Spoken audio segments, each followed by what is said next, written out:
वचन पे डट के कट गए फंद 84 के। इसलिए आज हम पूज्य गुरुदेव भगवान के कर कमलों द्वारा लिखित पवित्र ग्रंथ कबीर सागर के सरलार्थ को पढ़ेंगे भी, और जहां जहां परमात्मा दया बख्शेंगे, जो गूढ़ रहस्य परमेश्वर ने इस ग्रंथ में छुपा रखे हैं, एक सच्चा भगत कैसा होना चाहिए, सच्चे भगत के अंदर क्या लक्षण होने चाहिए, नाम उपदेश लेने के बाद में गुरु के प्रति भगत के कैसे भाव होने चाहिए, भगत और जगत का किस प्रकार से अलग आचार विचार व्यवहार रहन सहन बोलचाल होनी चाहिए, बहुत सारी बातें हमें इस पवित्र ग्रंथ में देखने को मिलेंगी।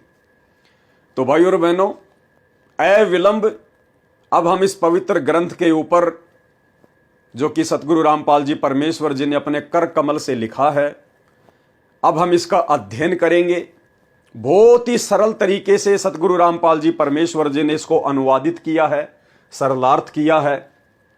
हम इसको पढ़ेंगे और जहां जहां आवश्यकता पड़ेगी, जहां जहां परमात्मा दया बख्शेंगे, जितनी बुद्धि इस 2 कोटि के जीव पवन दास को गुरुदेव भगवान ने बख्शी है, उस आधार से हम अपने गुरुदेव भगवान के प्रति विश्वास बढ़ाने वाली बातों पर विशेष तौर पर ध्यान देंगे।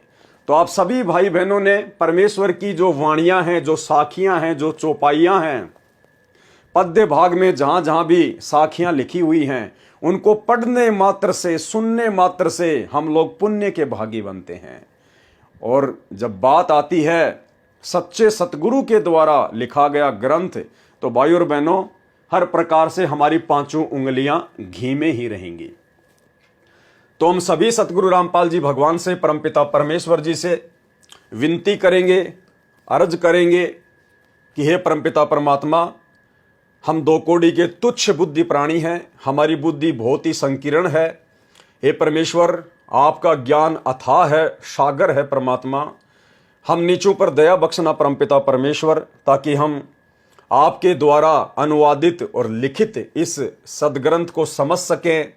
और परमेश्वर, आपने जहां जहां इसमें हमारी भक्ति को बढ़ाने वाली बातें लिखी हुई है, हमारे विश्वास को बढ़ाने वाली बातें लिखी हुई है, ये परमेश्वर, हम उन तमाम बातों को पढ़कर, देखकर, सुनकर अपने जीवन में लागू कर सकें, अमल कर सकें। हमें इतनी सद्बुद्धि देना, इतनी शक्ति देना परमेश्वर। भूमिका। कबीर दंडवत गोविंद गुरु बंधु अविजन सोए, पहले बहे प्रणाम तिन नमो जो आगे होए।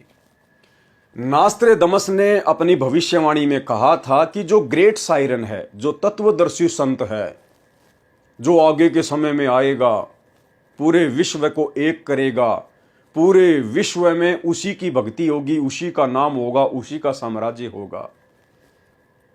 उसने कहा था कि वो गुरु को आधार बनाकर भक्ति करवाएगा, वो गुरु को सर्वोच्च स्थान पर रखेगा, गुरु को ही मुख्य मानकर वो भक्ति करवाएगा। तो यहां गुरुदेव ने लिखा है, कबीर दंडवत गोविंद गुरु बंधु अविजन सोए, पहले बहे प्रणाम तिन नमो जो आगे होए। गोविंद गुरु, गोविंद गुरु का मतलब क्या बताया? गुरु भगवान। गोविंद यानी भगवान और गुरु यानी गुरु भगवान। कि सबसे पहले मैं अपने गुरु भगवान को दंडवत प्रणाम करता हूं, उसके बाद में जितने भी महापुरुष पहले हुए हैं उन सबको मेरा नमस्कार, मेरा नमन। गोविंद गुरु, ये जो गोविंद गुरु शब्द है भाई और बहनों, इसका मतलब ये ना समझ लेना कि गोविंद का मतलब होता है दाढ़ी मूछ वाले कबीर जी और गुरु का मतलब होता है गुरु, सतगुरु। नहीं, गोविंद गुरु का मतलब होता है गुरु भगवान। एक छोटा सा सत्संग सतगुरु रामपाल जी परमेश्वर जी के मुख कमल से कि गोविंद गुरु का मतलब क्या होता है, सुनिए। गुरु जी के प्रति, गुरु की महिमा आप प्रतिदिन पढ़ते हो नित्य नियम में, लेकिन आप पढ़ते हो उसके ऊपर